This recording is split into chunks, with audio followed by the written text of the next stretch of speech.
Hello, I'm Philip Stoten. I'm at Apex 2019 on the Scoop Studio, and I'm joined by Matt from HITACHI High-Tech. What is it? It's Analytical Science. So start by telling me where that division sits and what your focus is. Okay, so HITACHI High-Tech is a large organization. Inside there's a group called Science and Medical developing high technology tools. Analytical Science is a group that makes elemental analysis tools. So we do everything from coating thickness analyzers, which is what we're showing here this week, to handheld equipment for testing metals. Okay. Looking at stainless steels, aluminums, things like that. Okay, and the material, the machine you're showing here, the analytical equipment you're showing here, that's for conformal coatings? What kind of coatings is that used? It's not for conformal coatings. We have some tools that can do parts of conformal coating, but what we have here is mostly for surface finishes. So looking at gold, nickel, silver, AnyPeg, tin, silver coatings as well. Okay, and that's used in any particular industry? It's used in many different industries. In the circuit board industry, it's from everything from the fabrication up to the OEM as well. The same techniques can be applied to other metal finishes as well for the metal finishing industry. So if anything that's shiny in your car, it's got chrome plating on it, we test that coating thickness as well. Okay. And your customers, are they largely contract manufacturers, OEMs, or is it a mix? It's a mix of everything. I mean, the XRF is applied throughout the entire manufacturing process, from raw material, copper thickness, foil and laminate, all the way up to finished goods. Okay, and new developments in that sector, what's kind of challenging you at the moment? New things in the industry is a couple different things. One is increased testing frequency. People are moving more towards 100% inspection, and that means throughputs need to be higher. Operator time in front of the equipment needs to go down. So people are looking for performance functionality, features that enable the operators to get in and out of the equipment as fast as possible.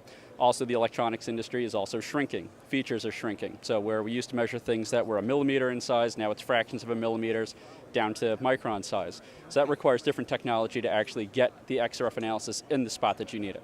Okay, so you're developing new solutions. What kind of technology are you applying that you maybe didn't apply in the past? Yep. So to get the area down so we can actually hit those micron spot sizes, there's a new technology called capillary optics. So before, when you had an X-ray tube, which is how you generate the measurement using an XRF instrument, you would need to take an X-ray tube that has a large opening, put a block in front of it with a smaller opening, and that would reduce the beam size. You lose a lot of intensity that way, but you get to the feature size that you need.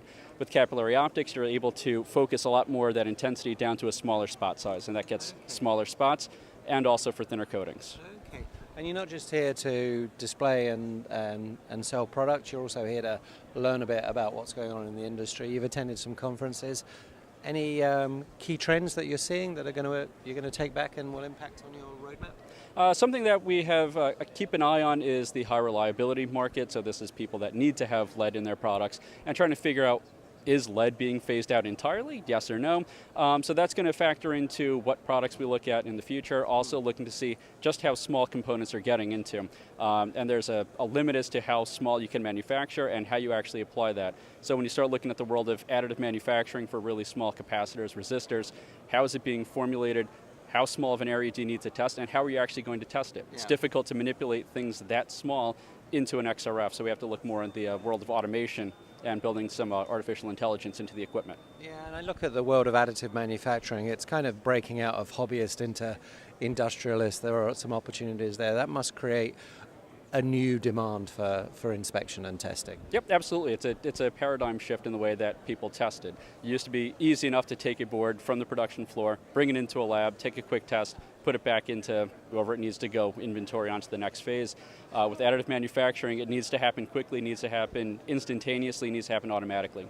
Yeah, so you've got to connect somehow in the machine or to the machine. And that's the equipment itself and the data itself. After you have that measurement taken, you need to do something with that data.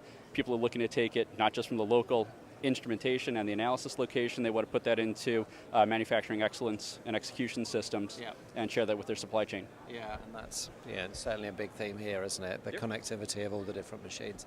Matt, thanks very much for stopping by. Pleasure to talk to you, and good luck with the rest of the show. Likewise, thank you very much. Appreciate it.